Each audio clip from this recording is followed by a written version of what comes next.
कैसे हैं आप सब। आप सभी का आपके अपने YouTube channel sociology with Sangeeta में मैं संगीता स्वागत करती हूं।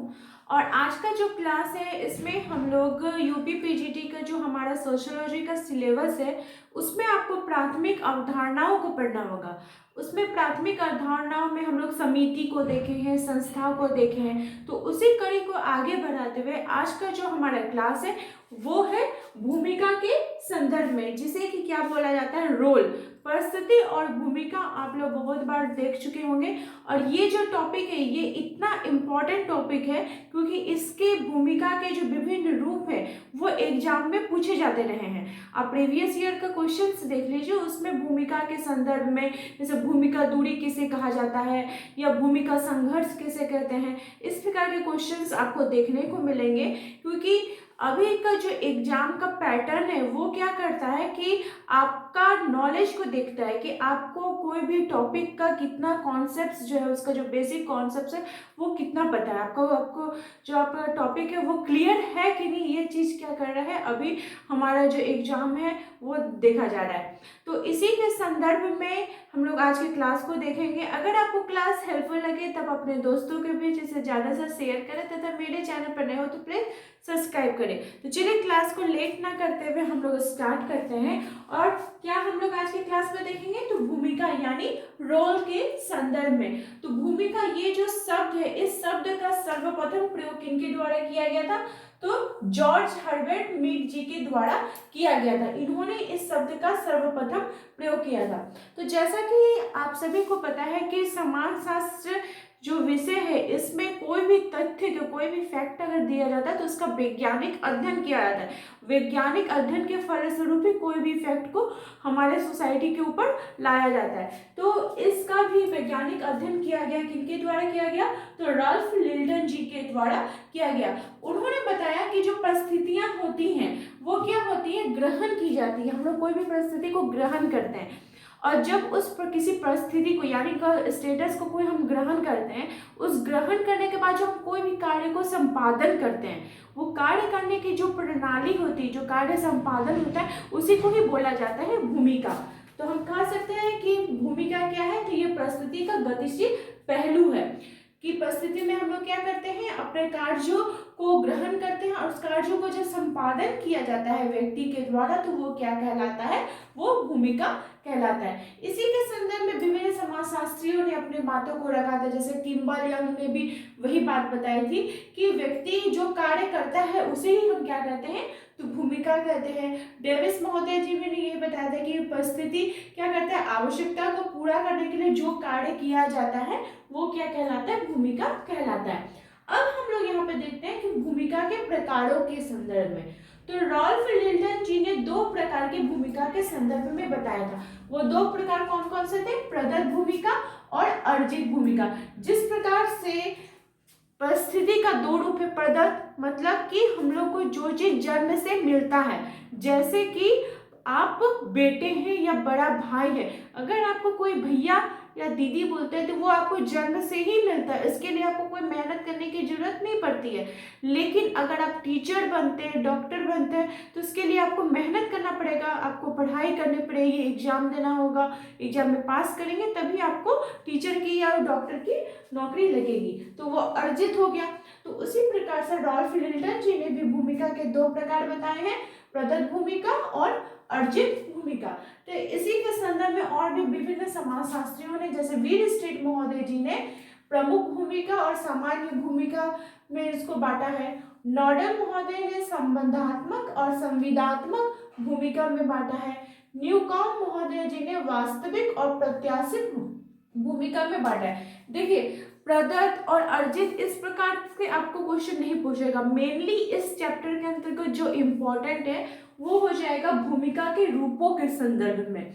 तो आप लोग प्लीज नोट कॉपी अपने साथ रखिए और मैं जो बोल रही हूँ उसको आप लोग नोट डाउन करते जाइए कि हर एक टॉपिक को मैं आपको, इतने सारे आपके भूमिका के रूप हैं और हर एक पॉइंट को मैं पूरा डिस्कस करूंगी, पूरा आपको क्लियर इसका एक्सप्लेनेशन दूंगी। तो आप उसको क्या कीजिए, अपने भाषा में कॉपी में नोट डाउन भी करते जाए। तो सबसे पहले जो हमारी बात आती है वो भूमिका दूरी की आती है कि भूमिका दूरी किसे कहा जाता है। तो भूमिका दूरी ये जो जो बात है ये किनके द्वारा दी गई है, तो ये गॉफमैन जी के द्वारा दी गई है।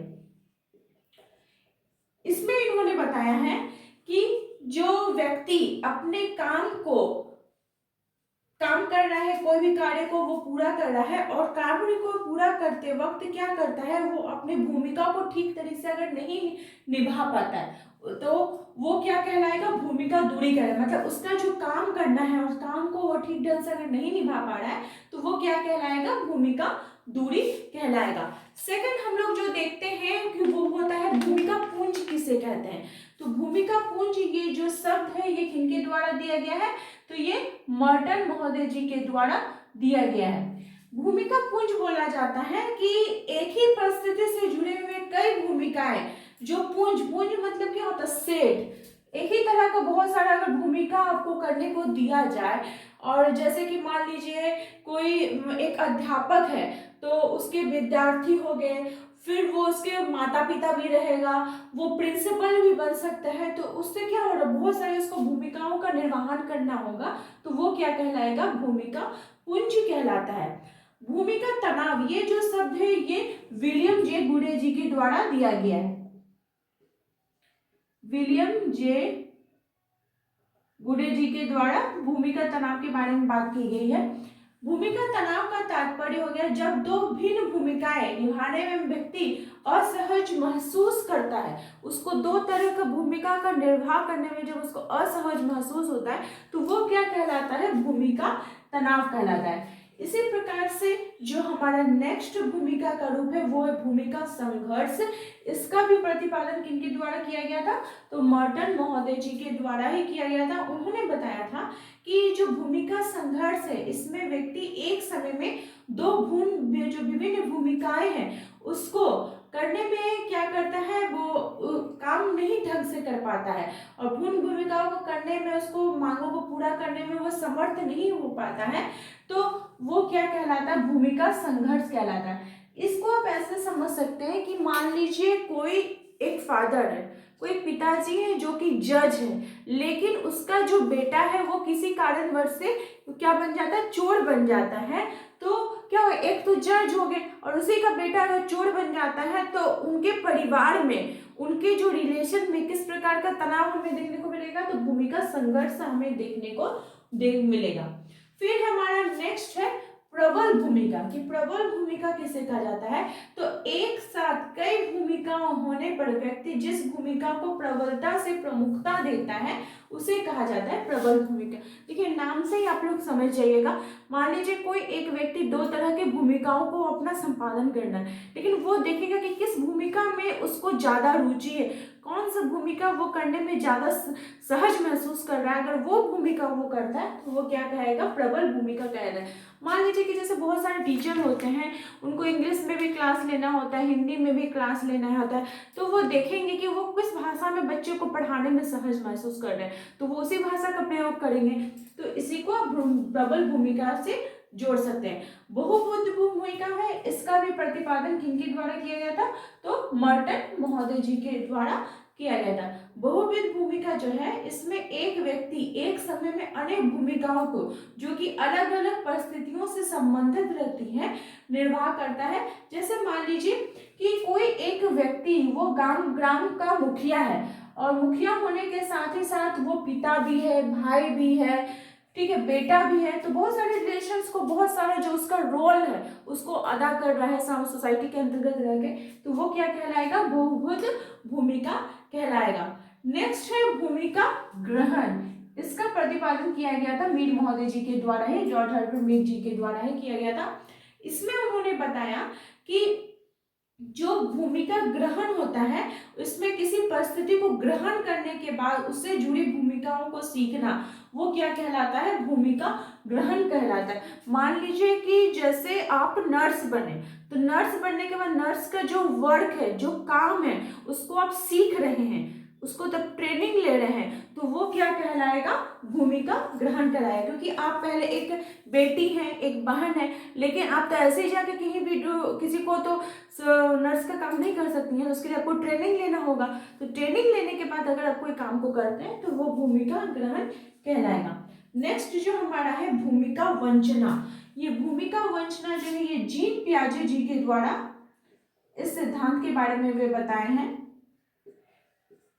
इसके अंतर्गत वे बताते हैं कि एक व्यक्ति एक परिस्थिति को छोड़कर जब दूसरी परिस्थिति या भूमिका ग्रहण करता है और उस पहली भूमिका से वो वंचित हो जाता है तो वो क्या कहलाता है, भूमिका वंचना कहलाता है। मान लीजिए कि जैसे कोई एक टीचर है, वो टीचर का काम कर रहे हैं, वो स्टूडेंट्स को पढ़ा रहे हैं, पढ़ाने के बाद अगर वो एग्जाम में कोई पीसीएस लेवल का एग्जाम को क्रैक करते हैं तब तो वो ऑफिसर बन जाएंगे। तो वो टीचर का अपना जॉब को छोड़ दे रहे हैं तो उनका जो पहला रोल था, एक शिक्षक का रोल था, उनसे वो क्या हो जा रहे हैं, वंचित हो जा रहे हैं, अब वो ऑफिसर बन जा रहे हैं। तो यही क्या कहलाएगा, भूमिका वंचना कहलाएगा। नेक्स्ट जो हमारा है भूमिका संक्रमण, ये जो रूप है ये दिया गया था इमानुएल दुर्खैम जी के द्वारा। इसमें वे बताते हैं कि दो भूमिकाओं के बीच की जो स्थिति होती है उसको क्या कहा जाता है, भूमिका संक्रमण कहा जाता है। ओके, नेक्स्ट जो है भूमिका बाधा, ये किनके द्वारा दिया गया था, तो ये किर्क महोदय जी के द्वारा दिया गया था। अब हमारा नेक्स्ट हम लोग देखते हैं कि निर्धारित भूमिका जो है ये न्यूकॉम महोदय जी के द्वारा दिया गया था। आप लोग जिनका मैं नेम ले रही हूँ, जिन्होंने इस भूमिका के रूपों के बारे में बताया है, आप उसको नोट डाउन करते जाइए। तो निर्धारित भूमिका जो है ये सांस्कृतिक मानकों द्वारा निर्धारित होती है। सांस्कृतिक मानकों द्वारा जिस भूमिका का निर्धारण किया जाता है उसको निर्धारित भूमिका बोला जाता है। भूमिका प्रत्याशा भी न्यूकॉम महोदय जी के द्वारा ही दिया गया है। भूमिका प्रत्याशा क्या होता है कि जब कोई व्यक्ति किसी समाज में रहकर अगर वो संबंध कोई कर रहा है, किसी के साथ अपेक्षित व्यवहार कर रहा है, लेकिन क्या हो रहा है कि इस व्यवहार को करने का जो उससे आग्रह किया जाता है, जैसे मान लीजिए कोई टीचर है, उससे ये अपेक्षा की जाती है कि वो जो भी शिक्षा देंगे वो अच्छा शिक्षा देंगे, तो वो क्या कहलाएगा, भूमिका प्रत्याशा के अंतर्गत आएगा। हमारा नेक्स्ट जो है भूमिका निर्माण, ये भूमिका निर्माण जो ये रूप है ये किनके द्वारा दिया गया था, तो ये टर्नर महोदय जी के द्वारा दिया गया था। इसमें उन्होंने बताया कि जब हम अंतःक्रिया करते हैं, अंतःक्रिया के द्वारा जो भूमिकाएं बनती हैं तो वो क्या कहलाता है, भूमिका निर्माण कहलाता है। ओके, नेक्स्ट हमारा है रूपण भूमिका। रूपण भूमिका किसको कब बोला जाता है, तो ये जो रूप है ये किनके द्वारा दिया गया था, तो ये एंडरसन महोदय जी के द्वारा दिया गया था। एंडरसन महोदय जी बताते हैं कि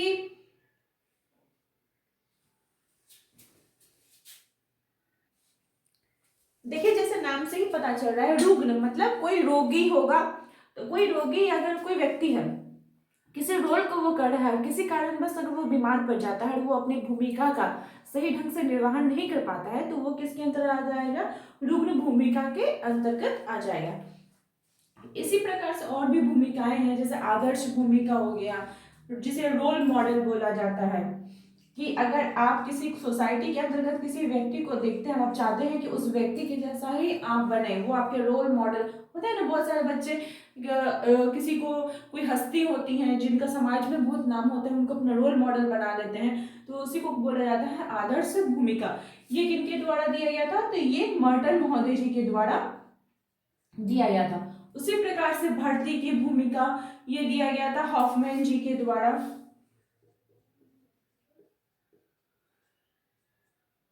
उसके बाद परिस्थिति झटका, उसके परिस्थिति समूह, परिस्थिति झटका जो है ये टॉफलर जी के द्वारा दिया गया था,